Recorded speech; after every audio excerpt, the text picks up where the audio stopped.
Hello Freedom Preppers, Perrin Lovett here with a special, the first of our video interview series. You know, a while back I talked about my lack of technical skills and how the split screen just didn't work for me. Well, for you, I go live to the action, so I'm here with an in-person interview, and today we're going to be talking about the stock market. In a minute, I'm going to sit back and let Mr. Russell Wilder take over. But if you follow the main site, the app, and especially the news site, the past, 6 months or so, we've been running some stories from David Stockman, Steve Keen, Ron Paul, a few other economists and investors about the bubble. The everything bubble, especially the bubble in the stock market. And then yesterday, we had a steep decline. At one point, the Dow was down 1,600 points, and she bottomed out somewhere around 1,100 points down.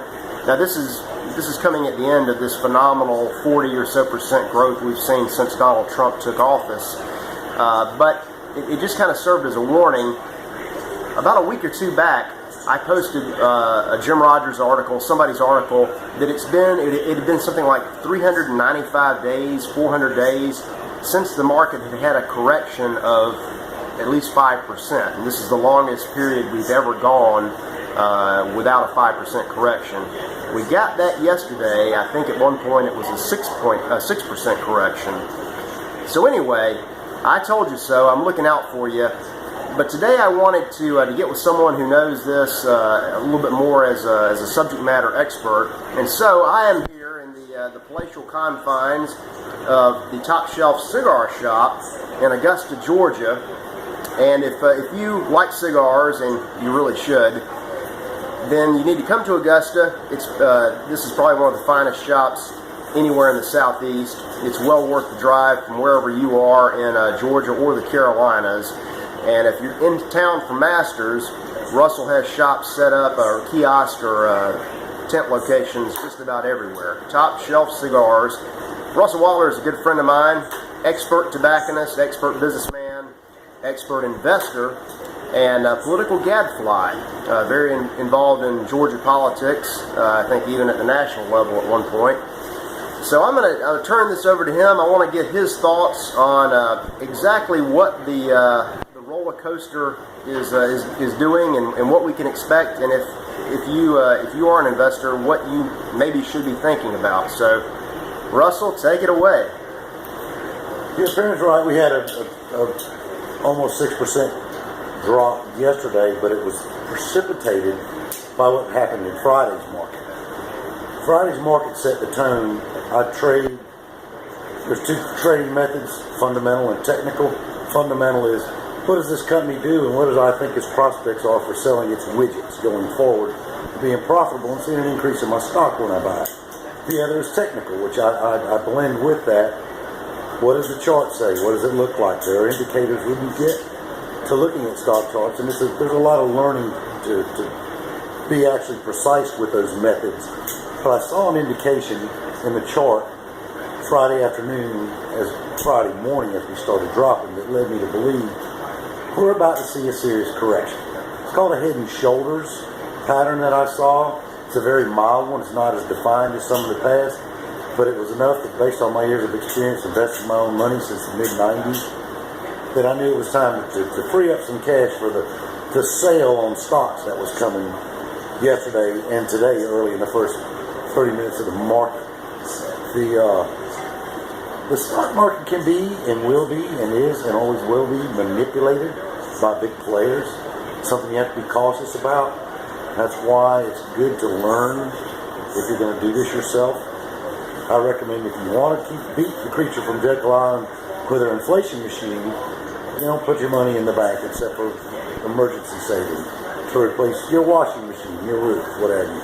The rest of it needs to be in the stock market. Even though it's run by those same evil people, they run it such that you can beat inflation if you learn how to invest and where to invest. You don't all have to get out like I did. I'm a savvy investor. I don't recommend jumping in and out until you've got some years of experience. I learned the hard way in a tech bubble pop in 2000, which was also orchestrated by these very large investment houses and banks that can move the whole trillions of dollars in the stock market any one given day.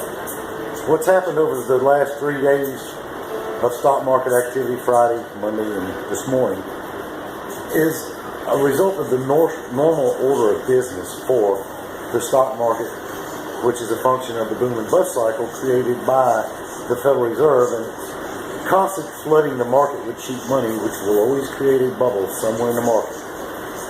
Most times you can't see it, you don't know what's going to cause it. I didn't know what caused the housing bubble pop in 2008, but I knew that I didn't like the way that the stock was trending and the charts. And I cleared the decks in my portfolio and had all cash the day that the bubble popped. It was 2 weeks before I saw it. Something didn't look right and I got out. I guess what some people would call a sophisticated investor, just based on 20-something years of doing it myself without A.G. Edwards or Merrill Lynch, Pierce, Fenner, and Smith, which I would avoid like the plague because of the cost and the way they handle your money. You won't do much better than you will in a bank if you use a big Wall Street firm like Goldman Sachs, J.P. Morgan Chase, Merrill Lynch, Pierce, Fenner, and Smith, etc., etc. Stocks, as I've said, are the way to be inflation. It's a rigged game, but even the little guy can win in this game because the guys that rig it are also involved in it, and that's how they make money. So you can't beat them, join them. I own Exxon stock, so I don't bitch about the price of gas. I get a dividend check once a quarter. I own Southern Company stock, where my electricity comes from in my town, because I don't bitch about my electric bill in the summer, because once a quarter I get a dividend check. I can't beat them. They're too big. They've got the government on their side. They've got the regulators in their pocket. So I'm never going to be able to take down the Southern Company and build my own electric utility. But what I can do is buy stocks on a day like today when the prices are very, very low. And going forward, get a return on my investment, growth in the stock, and the dividend check that I get once a quarter that will somewhat offset my electric costs. There's so much and so deep you can go in all this. What I will say for sure about the red numbers we've seen Friday and yesterday, and for the first 30 minutes today, the end is never nigh. This is only a bump in the road. If you're 67 and planning on using that money to start paying for your retirement, yes, this is not good. But if you're 67, you should not own a lot of stock at that point. That's not a blue chip that pays a dividend. You should have bonds. You should have other financial instruments that are safe and not subject to the wild fluctuations in the stock market. That's all that comes to the top of my mind for now. Well, now, Russell, it's interesting. You mentioned The Creature from Jekyll Island, which is a book by G. Edward Griffith. And it's funny, we had an FPTV video a week or two back. Stefan Milano recommended that book. I did as well. I may put a link to that down below. That and Murray Rothbard's What Has Government Done to Our Money? I think we're on the same page as far as the Federal Reserve and the funny money and the massive debt. You said that what we're seeing right now is really just a bump in the road. Do you foresee a time when there might be an apocalyptic scenario when the printing press game just finally runs out? I don't see how at some point there can't be. At some point, the trillions and trillions of dollars of debt have to put us in a Weimar Republic. You can't just print money forever and ever. It's never worked. You look any time in history it's been tried since the advent of money. It always comes to a bad end when you don't handle it responsibly, as world governments in modern countries like ours have just printed more and printed more. At some point, the game will end. When, nobody knows, and I don't know how to predict it. So, yes. And the sad thing for all of us is that you can't really, it's kind of like the second coming. No one knows the hour or the day. We just know that will happen eventually, and that's why it's important to keep on doing what you're doing with all of your preps, and also to consider the very valuable information that Russell has given us today about diversification and learning and doing it yourself. Any resources you would recommend for maybe a novice investor? The best book that it's not going to teach you techniques, but my favorite recommend, it's a short read, it's a quick read. It's called Reminiscence of a Stock Operator by Edwin Lefebvre. He tells you about what goes on behind the scenes, so that as you read financial magazines or you watch CNBC on cable TV as I do, you can read between the lines and you can see for yourself. When everybody's going negative, that's the time you should be positive, because the man tells the story of how he was used to manipulate the markets in the 20s, 30s, and 40s. Nothing's changed since then. The zeros on the end are different, but that's a great place to start, so that you understand how to make a decision for yourself and not be influenced by people who have their own agenda when they talk to you about stocks in the market. And people always do have their own agenda, whether it's the media, the big banks, the really big banks, and the politicians or the politicians that they own. So it is important to watch out for yourself and maybe do it yourself. Set up a little account and play around. Do you have a particular trading site or venue that you would recommend? I started trading for myself when the internet was a new thing to all of us in the mid-90s. And I tried all three of the electronic brokerages that were available at the time, one of which is gone, SureTrade, E-Trade, and Ameritrade, which is now TD Ameritrade.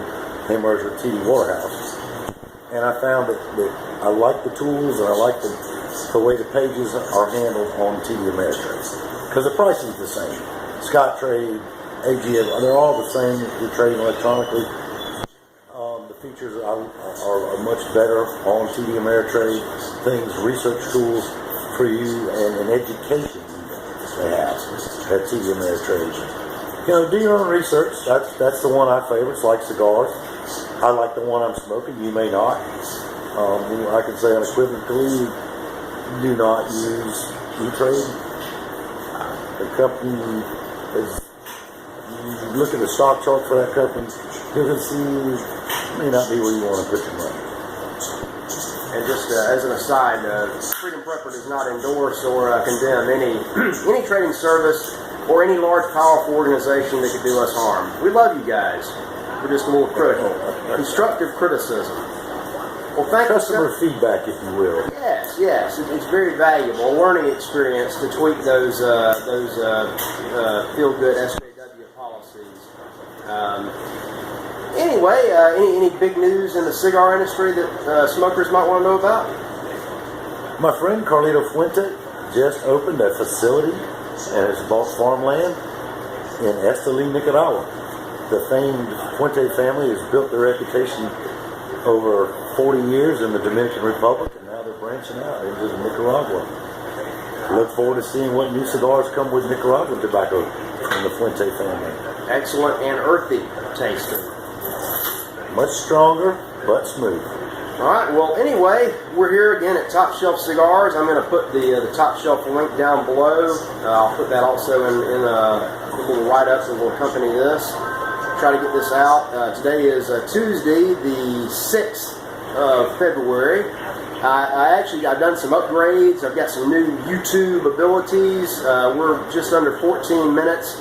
I can go over 15 minutes now. I can ramble on for 12 hours or 128 gigabytes, whatever that is. I probably won't do that, but probably not even going to make it 15 minutes here. But I'm going to try to put up a custom thumbnail for this video, something interesting. Maybe put up a little link if I can get that to work. And I'll see you Friday with the news. And we're still working with the other technical issues like recording from my phone. But we're working on that. Thank you for tuning in. Thank you, Mr. Wilder. And stay safe on the stock roller coaster. Happy day.